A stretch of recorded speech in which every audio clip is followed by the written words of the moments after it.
Good morning and welcome to another meeting organized by the School of Cultures, Politics and Democracy of the University of Rome Unitel Sapienza. Today we will speak about populism and democracies in Latin America, and we have the opportunity to ask Professor Luiz Guilherme Arcaro Conci.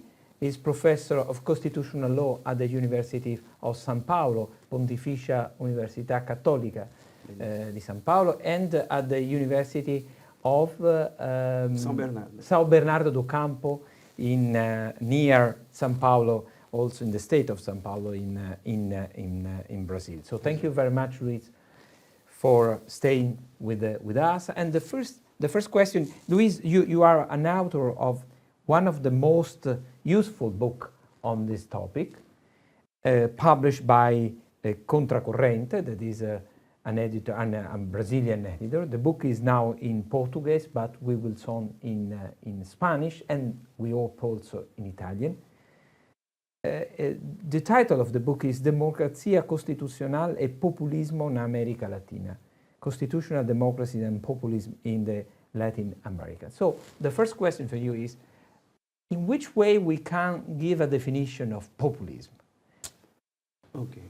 First of all, I would like to thank you for this, the possibility of being here with you and with the other professors here.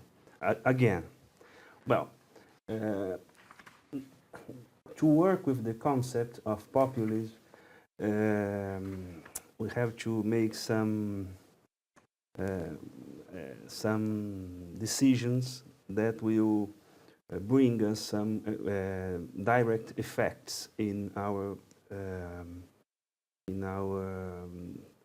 the goals that we state. Let's say we can, and there are some authors that work with populism with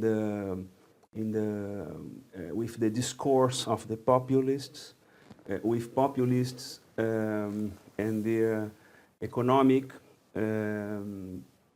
way of governing, or at the criminal law, etc., etc. For me, I think that populism is a way of making politics.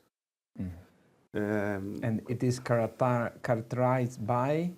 Well, by an anti-institutionalist way of to view the checks and balances and the branch of power in the constitutional state. Well, populists are always trying to make them work for them, because populism, as a way of making politics, use what Nadia Urbinati says, it's a kind of parasitic way of doing politics, because populists use the democratic instruments like elections and parties, etc. And when they are in power, they will try to make them work for the government, work for the leader. I think that this is a kind of first way to approach the subject. The second one is that populists use the concept of people in a divided like a divided group, where there are always the ones that accept the ideas of the leader. This is the real people, and the other ones that are the enemies. So populists don't work with the idea of pluralism. They are anti-pluralists. And they are always trying to... They also improve conflicts in the societies. Always, because they can't work with pluralist societies. They try to divide them always in two groups, the real people and the enemies. And for that, they got to create, and they are always creating new elites, like economic, they can be economic elites, they can be political ones, they can be immigrant. There's always some way of dividing and deciding who is the enemy. I think that these are some simple characteristics of populists nowadays. Thank you, Luis. In your book, you explain that the American Latin constitutional system is incomplete, you say. Yeah. Why? Why, according to you? I say that we have incomplete democracies. Because there's a kind of... But there are elections, there are rights, freedoms, Yeah. so why incomplete? Well, that's another difficult to work with, another concept that is constitutional democracy. Because it tries to bring together two concepts that for some people can't be brought together, like constitutionalism and democracy.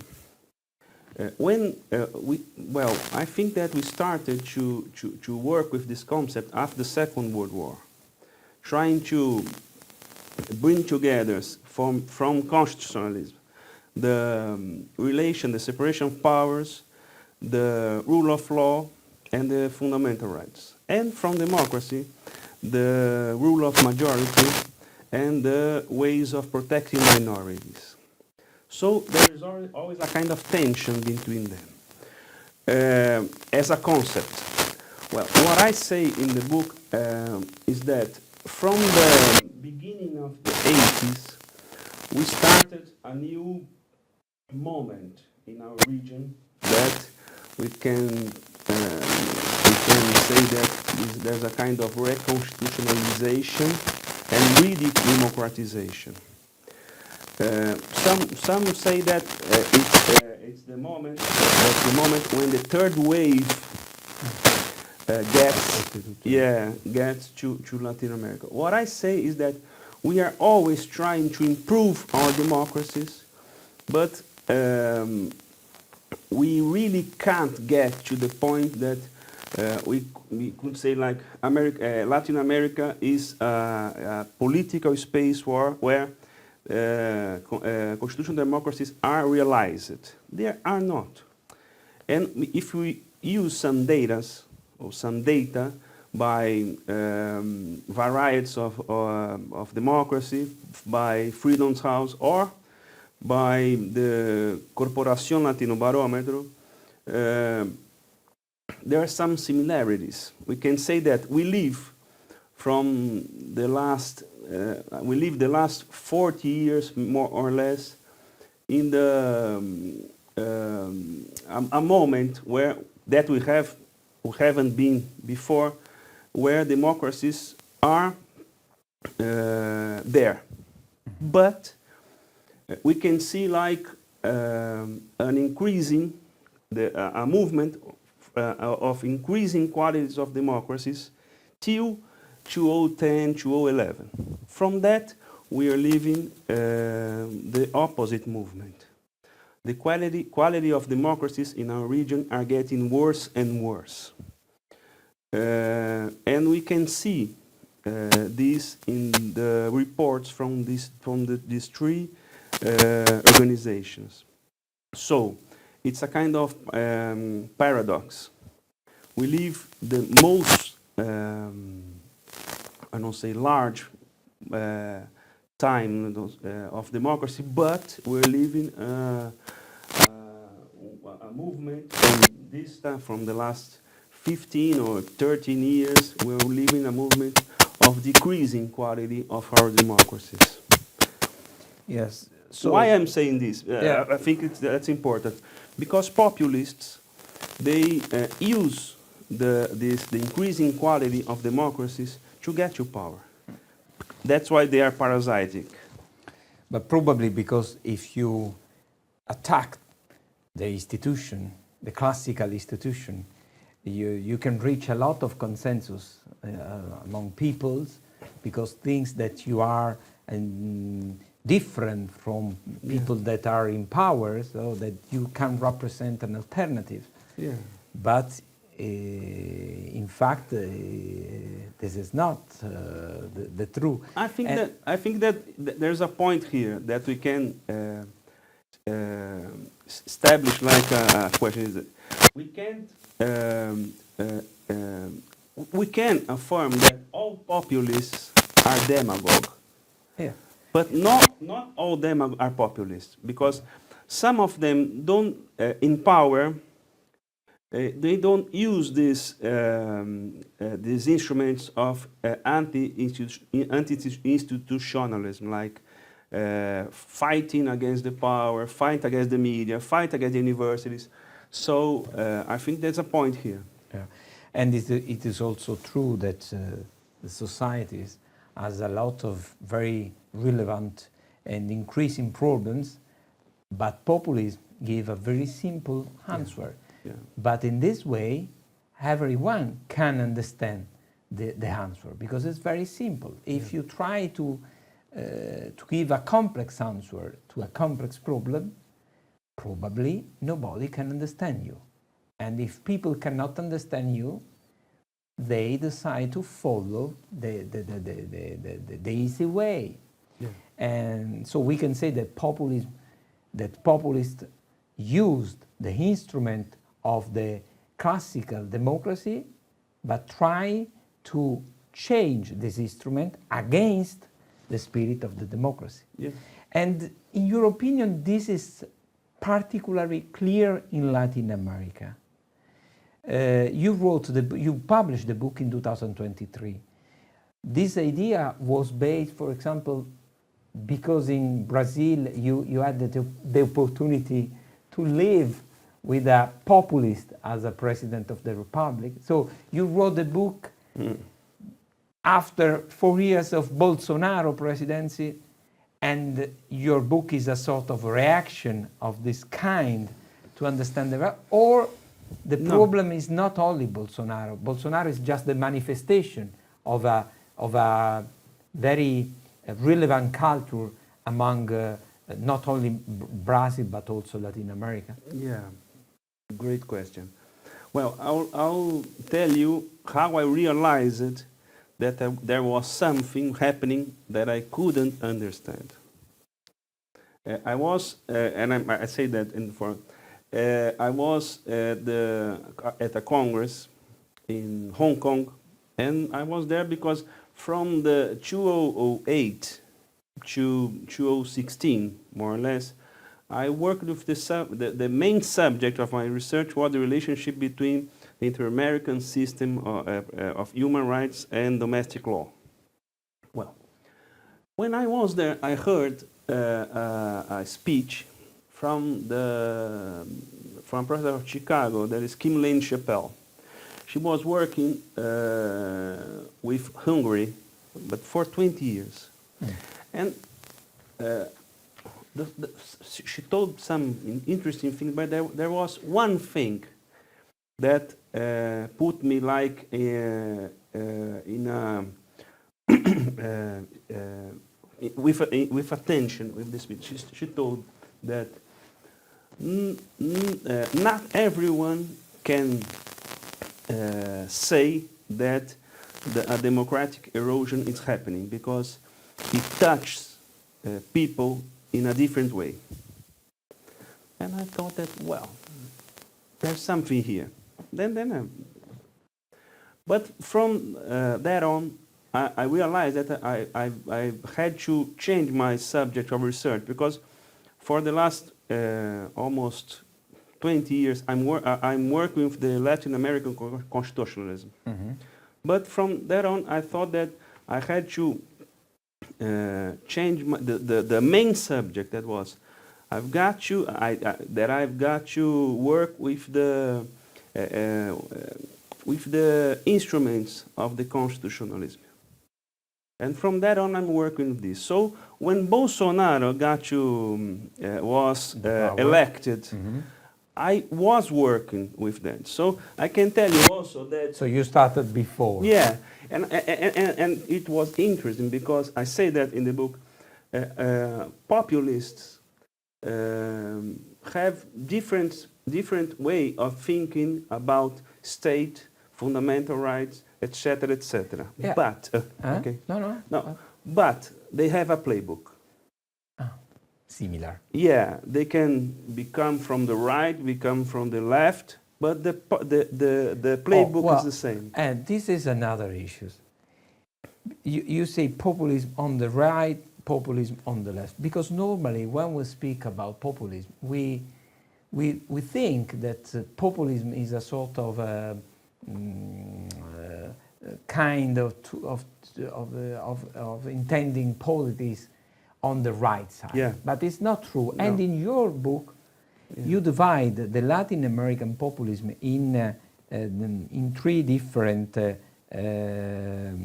waves. No, the first one is the classical populism, and you spoke about the Argentinian case Perón, and with Vargas, Then the populismo bolivarianos. But before the neoliberalist. The neoliberalism, so the classical populism with Perón. Yeah. Then the populism neoliberal populism with Menem and Fujimori. Yeah. Then the populism bolivariano with the case of Chavez and the sons of Chavez. Yeah. And then the populismo competitivo, Yeah. the competitive populism, Bolsonaro, Obrador, Bukele. Is a populism on the right and populism on the left. Yeah. But this is a provocation for you. Yeah. Lula is not a sort of populist too, but on the left side. Yeah. What do you think? Yeah. You know that I don't know why. And it's a provocation because you are coming from San Bernardo do Campo, where Lula was born. I can tell you that I'm a social democrat. Yes, I know. Yeah. Well, why Lula is not? According to your book, Lula is part of not? No. You know why? Because Lula is not and never have been anti-institutionalist. So he mind that didn't, when he was at the last year of his second mandate, he had 85% of approbation. By the electoral body. And many allies of Lula were working with the possibility, like Chavez, like the Colombian one, I forgot the name, I'll bring it, like Morales, to change the constitution to being re-elected again, for the possibility of yes, a new mandate. He then never. So you say after the end of the second mandate, when it was elected the first time, he didn't use the power for changing the constitution. That it's very common in Latin America. No? The end of the period that you are in force, you ask to the people, and also change. Do you want to change the constitution? So in this way, it's a very interesting. And also many allies of Lula were convicted. Well, yeah, it is true. He had never used his power to try to close or fight against the Supremo. Against the Supremo. The and he could Supreme do that. Court And he could do that. That is, Lula never so used... you say, sorry. No. You say, and when he was in power the first time, but also now, he didn't use the power against another branch of the government, of the institution, like the judge branch, when the tribunals decided to convict or to arrest or to investigate on members of the government or officials from the government.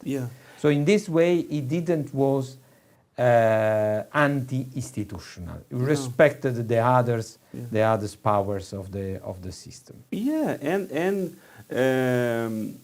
he's always trying to agree and to make agreements with with the opposition. Well, this is very typical, no, in the, But in, you in know the that political system. when he had at his first, but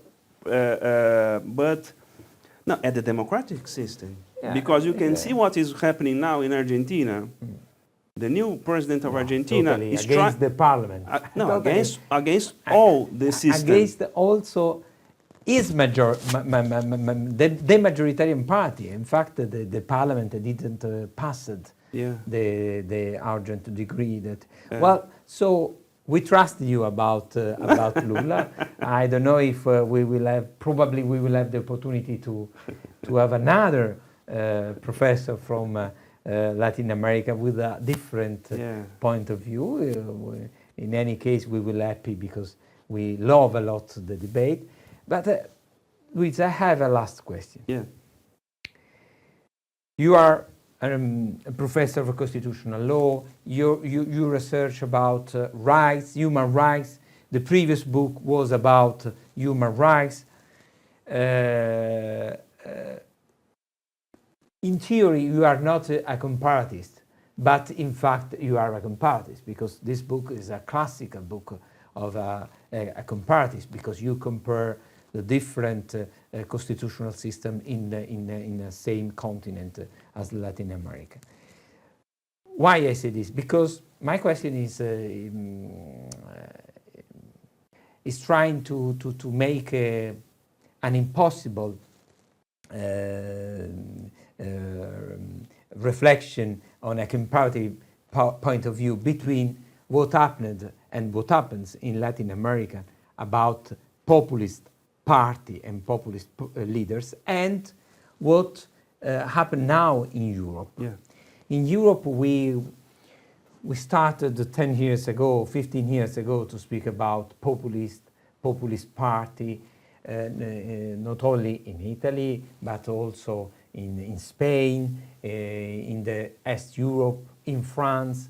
And we and the people that loves democracy and democratic system are very worried by the increasing consensus of the populist parties.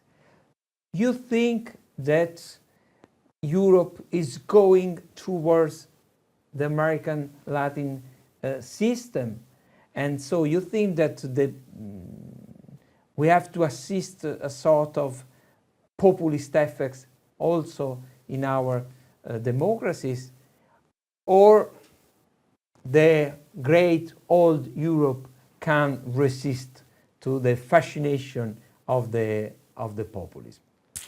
Well, first of all, I think that the way that you explain populism now explained, it's interesting because when we talk about populism in Latin America, we don't talk about political parties because we have a problem, an historical problem of institutionalization of parties. Parties are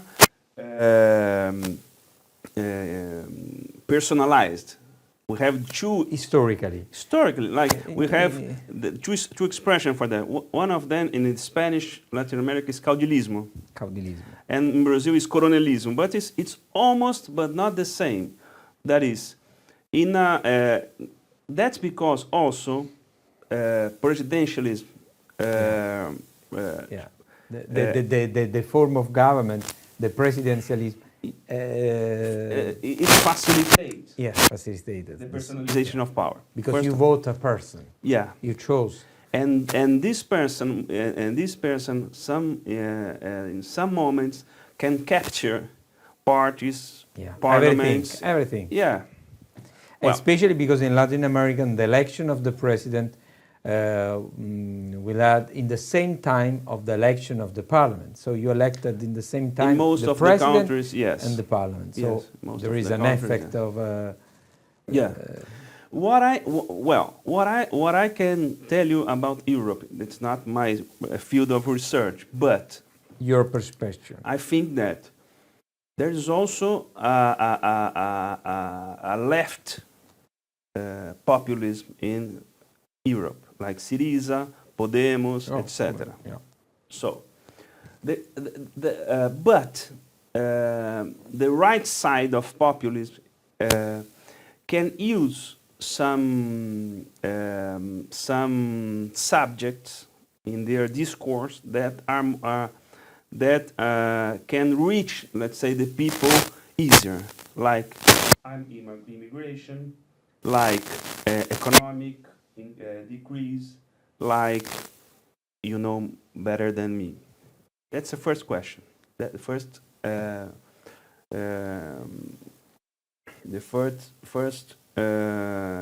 Element that I'm trying to Yeah. well, but there's also Petrillo, another movement that I can see nowadays that it's interesting because like let's say France. In France, you can see the movement of from Marine Le Pen. She's coming to the center, and she's not radicalizing on the right. Yeah, Oh. but at the same time, Mélenchon is working and getting more hearts. Yeah. Well, on the left side. Yeah, here in Italy, I think that for Fratelli d'Italia, the Meloni and Lega are working in different ways. Yes, there is a strong competition. But Meloni is coming to the center. And Salvini, I think that haven't realized it. Yeah, I don't. I will comment after. Haven't realized that working in this radicalization is not the key to get the power. Yeah. Well, it's different because parties are stronger here in Europe, and you can see that also. You can see that in Spain. The new government of Spain that is old. Let's say it wasn't the most voted, but Partido Popular realized that if they they established a coalition with Abascal, they would die in the next future. So that's I think that the difference, the more important difference is the institutionalization of parties here. It's very different. Thank you very much, Luiz, also for this consideration, because the general perception in Italy, for example, of political parties is very, very under the zero. Yeah. And you explained that probably we will save ourselves and the institution thanks political parties. So probably we have to respect our political party system. Sure. Thank you very much, Luiz. Thank you. And we will see to another appointment of the School of Culture, Politics and Democracy of the University of Rome, Unitel Sapienza. So thank you, Professor Conci, for being here today. We will see you soon.